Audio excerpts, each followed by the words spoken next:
Was there a coup in China? Well, no, there wasn't.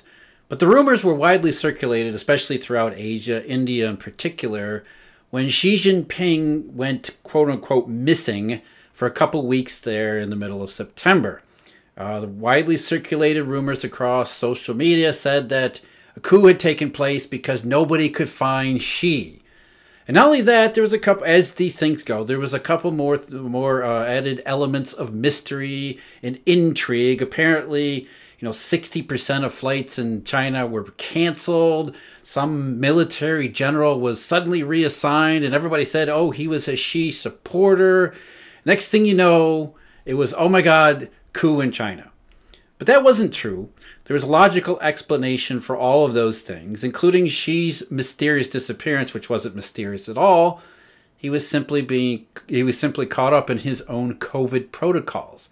After a meeting in Samarkand with the Shanghai, the Shanghai Cooperation Organization, whatever it is, with the fellow Western Asian leaders, he had to sit out for a couple weeks in quarantine to ensure that he wasn't responsible for another outbreak of coronavirus in China.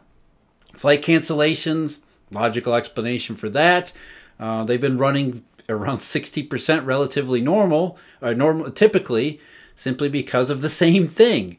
People in China aren't sure whether or not this jurisdiction, this city, this local government is going to be shut down because of COVID or not. And so flight cancellations have become a major part, as well as, army shuffling, top generals moving back and forth.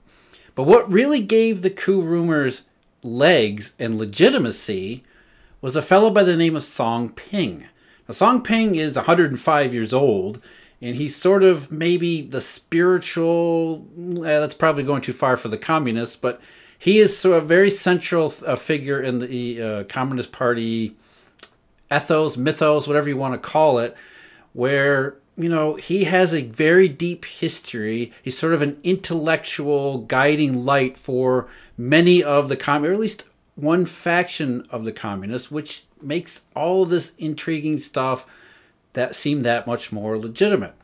Now, what happened while Xi was away in quarantine, Song Ping was celebrating one of those anniversaries that the communists always celebrate, and released a video that got widely circulated because it raised several eyebrows. What Song had said was that political reform, quote, has been the only path to development and progress of contemporary China and the only path to the realization of the Chinese dream. Political reform, and these words are relatively loaded because they're Xi Jinping's words. And Xi, as maybe some of you know, or hopefully a lot of people know, has kind of turned his back on political reform. And that's really the crux of the issue here, is whether or not, with this 20th Party Congress coming up in just a couple weeks, right now the Chinese are celebrating their Golden Week national holiday, is there fissures in the Communist Party? Is there trouble at the top? Now, obviously, the coup rumors didn't work out. There was no coup in China. I'm not sure there ever would be. But the fact that Song's words circulated widely until they were censored in some parts of the Chinese internet, using Xi Jinping's words seemed like maybe a loaded accusation. Given all the more weight because the Communist Party in China earlier this year said it is damn near illegal to criticize, for especially former officials, to criticize current officials. Now, the case can be Song wasn't criticizing anyone, but there is a history here. There is a history that goes back a long ways, and it has to do with the way in which China seems to be turning for the rest of the 21st century. There's Xi Jinping's way, and then there's the Deng Xiaoping way. Now, Deng came along because he was not the Western reformer that everybody thought he was. He was a committed Marxist, but he had realized the mistakes that Mao Zedong had made. Mao had been a mess. In fact, he created two massive blunders under his own leadership. You had the Great Leap Forward, which was a catastrophe by any stretch of the imagination, and then the Cultural Revolution, which after the Great Leap Forward, Mao was sidelined and he wanted to come back. and he used the brutal repression of the Cultural Revolution to make his way back to the top. Now, the issue here is not just China, it's communism itself. The communists, going back to Marx, realized that communism doesn't create wealth, it doesn't create economy. That's not its purpose. Its purpose is to, once a society has been transformed by the Industrial Revolution and capitalist growth, to then even it out, to create equity, which is all the buzzword you might notice around the rest of the Western world. And what Marx said was, don't you dare try a socialist level revolution in a pre-industrialized society, because it will be a disaster. Until the capitalists come in and create wealth and prosperity, it won't work. Communism can't work. But a fellow by the name of Lenin said, I don't want to wait for this to work. And so even though Russia was a pre-industrialized society, exactly where Marx said, don't do this, Lenin said, we can't wait. Let's try a different experiment with the socialist revolution, where instead of the workers uniting to throw off their capitalist shackles after the capitalists have created a prosperous society, we'll have a revolutionary vanguard take over all levers of power, use whatever means, no matter how brutal and authoritarian necessary, in order to transform society. We'll hurry up the capitalist revolution, which is why, or the socialist revolution in the capitalist transformation, which is why Lenin right away created the National Economic Plan, because he intended for the socialists to grasp a limited form of capitalism and force this capitalist transformation on the pre-industrialized society. And of course, it didn't work, because it's not going to work. And Mao did basically the same thing with the Great Leap Forward, which was, by the way, heavily borrowed from these national economic plans in the Soviet Union. Now, what Deng Xiaoping said later in the 1970s, after Mao had passed away, mercifully, that we're not going to do that anymore. We still committed to the Leninist vision of a vanguard transforming society, but we're not going to do it through the brutal authoritarian means. We're not going to have a cult-like leader like Mao, no dictators, no lifetime government offices, but we're still committed to this transformation process, because at that point, 1970s, the Chinese communists didn't really have any other choice. Their other choice we would see in the Soviet Union the decade afterwards, which was a stark slap in the face to the Chinese communists to get going with this transformation. And the transformation was probably best described by a successor to Deng Xiaoping, Jiang Zemin, who in the late 1990s and into the 2000s called it his 3 represents. These are 3 goals that the Chinese society has been working toward, which is this ultimate Marxist fantasy of a fully transformed, fully prosperous society, then yielding to these socialist ideals. And 3 represents said, number 1, the first one, economic production, economic prosperity, building wealth, creating the industrial wealthy society that socialist revolution requires. The second represent was Chinese culture. So as China was being as communist China was being transformed into this wealthy, prosperous society, it must always adhere to Chinese cultural characteristics. And the third and final thing was this very old, ancient Marxist idea that once you transform the economy into this wealthy, prosperous society, then workers, bourgeoisie, everybody would welcome the transformation, and you would have a majority socialist rule. That was the third represent, that the people would grasp what the revolutionary vanguard had accomplished and then approve of everything that had happened. There would be a consensus, a joyful union of government, economy, workers, and culture. That is what has been the guiding principles for the Chinese Communist Revolution since the late 1970s, when the first special economic zones were set up along the East Coast, especially the Pearl River Delta. It was this idea that we still need to transform Chinese society, but we're not going to do it in the harsh Leninist method. We're going to do it as a free market experiment in these special economic zones. And it worked really well, which is why the special economic zones eventually spread all over China, and China itself accomplished, or at least partly accomplished, this transformation. going from this Maoist subsistence agriculture, trying to do industrial society in everyone's farms and backyards, to a truly industrial, wealthy, modern economic powerhouse. The question was, and the question remains, how committed are the Chinese governments, and Chinese governments, plural, as well as the Chinese communists, to those three represents? And Xi Jinping, when he took over in 2012, raised several eyebrows, questions, issues, even in his ascension to the top.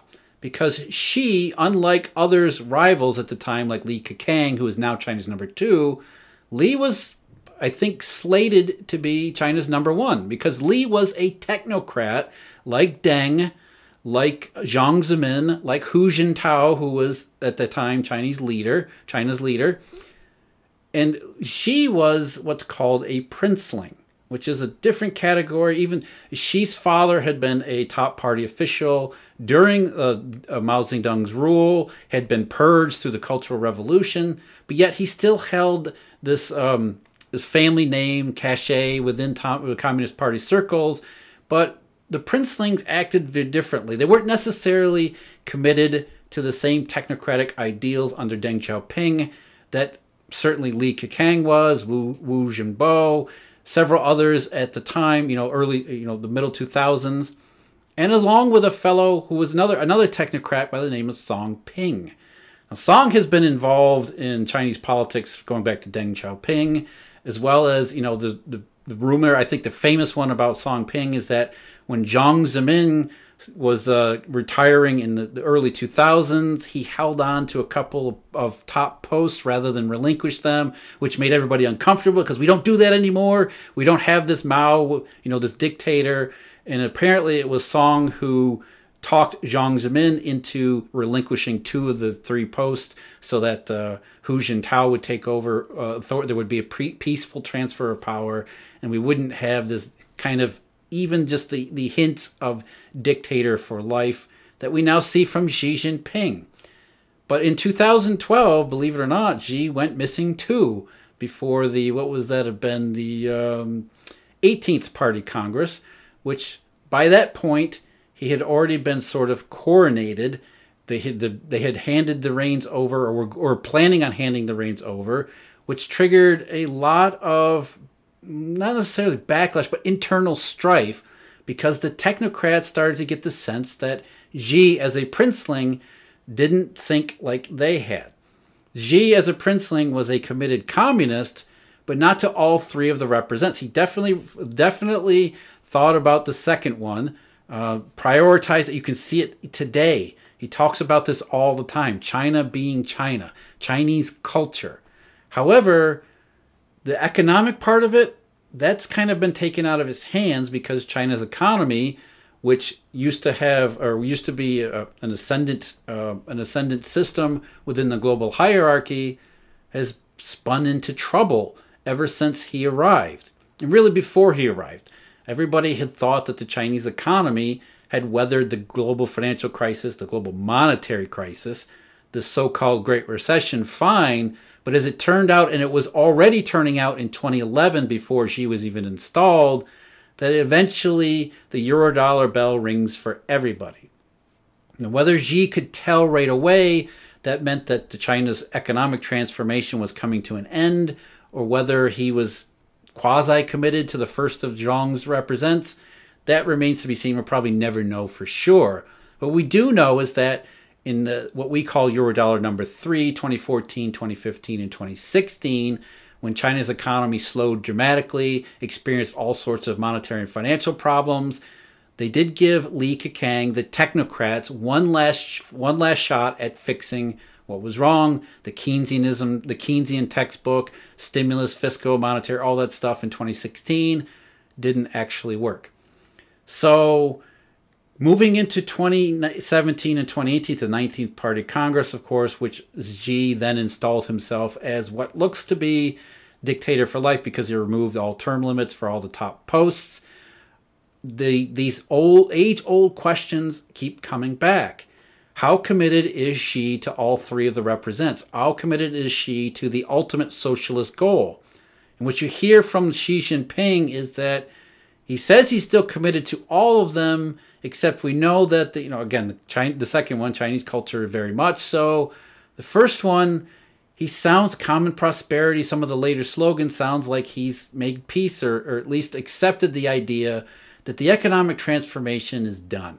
The work that Deng Xiaoping had started has been finished and completed, or near enough completed that the Chinese can begin to think about their second transformation out of the capitalist phase and into the true socialist phase, which is why you see Xi walking around in these Mao outfits, these Mao suits, why he's mimicking Mao in his mannerisms, in his speech, as well as increasingly his authoritarianism, which means that rather than embrace all three represents, and particularly the third represent of a majority consensus opinion, as all committed Marxists are supposed to do, Xi might be more of a realistic and a pragmatist, thinking, there's not much we can do here. The economy has gone as far as it can take us.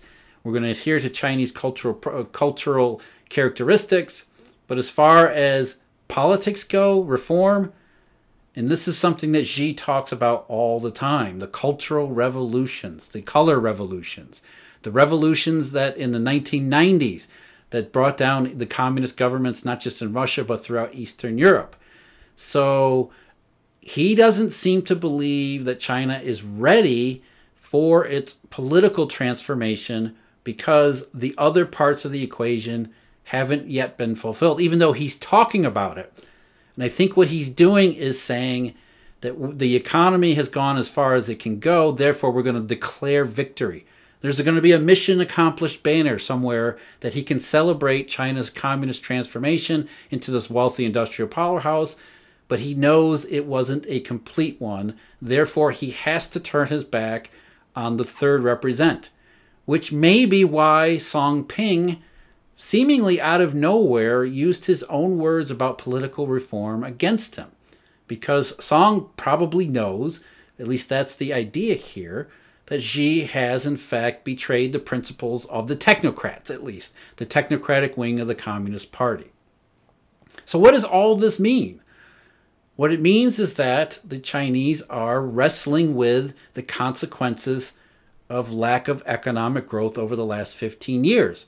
And the fact that it's continuing to be an issue that even strongman, quasi-dictator, maybe Emperor Xi might have to deal with the fallout from it every now and again. Again, there was no coup. There probably isn't a big risk, but that doesn't mean that there aren't pockets of resistance that are looking at what the Chinese government is doing today and saying, there's only one represent here, not all three, and we're supposed to be working toward all three, and we're actually turning our back on 2 out of the 3. The economy isn't working anymore. It's not really growing. In fact, post-2020, after COVID, everything is blamed on zero COVID this year, but it's really the weakness in the Chinese economy goes back to 2020. Like around the rest of the world, we've confused CPIs for economic activity, when in fact, the post-2020 environment, when you look beyond CPIs and consumer prices and producer prices, never really recovered all that much or all that well to begin with. So it's interesting, this setup for the 20th Party Congress, which will be happening in the next couple weeks, and what more that we can find from that. Because remember, back in October of 2017 at the 19th Party Congress, Xi Jinping basically said, during the height of globally synchronized growth, the optimism and positivity back then, Xi Jinping said, no, it's not happening. And then he set about on his authoritarian transformation. Will we see something else confirmed from Xi over the next couple of weeks? Is that why Song Ping made the video that he did, used the words and verbiage that he did? Was he trying to send a message? Was he trying one last gasp at adhering to all 3 of Jiang Zemin's 3 represents? Or was it just coincidence? We'll find out. But the consequences for the rest of the world are pretty grave. Because let's face it, much of the world depends upon the Chinese economy doing what the Chinese economy previously had done, used to do, which Xi Jinping has thrown up his hands. That's not what China is for him any longer. which is why he can't turn it over to the majority.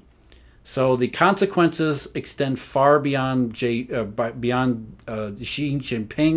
well beyond the borders of China and Beijing, across the rest of the world. If the Chinese economy continues to perform in the way that it has, global recession is just one of the possible, maybe even likely outcomes. So the politics of China, the economics of China, and of course, market potential and disorder and disruption as these things develop further in the direction of Xi rather than maybe Song and the technocrats who are really old now and have lost a lot of their authority. Something to pay attention to as we move forward. Thank you for everybody for watching. As always, thank you to Eurodollar University members. If you've noticed, these videos have been posted on 2 channels, Emil's channel as well as a new Eurodollar University channel. Over time, we're going to be moving these videos to exclusively Eurodollar University, so you're going to want to check that out on YouTube. It's at Eurodollar University. You can search for it. You should be able to find out. After a couple weeks, they'll be there exclusively. And as always, check us out at eurodollar.university. There's stuff going on there that maybe you're interested in. Other than that, thank you again. Thank you to all the members. Thank everybody for watching. We'll see you next time.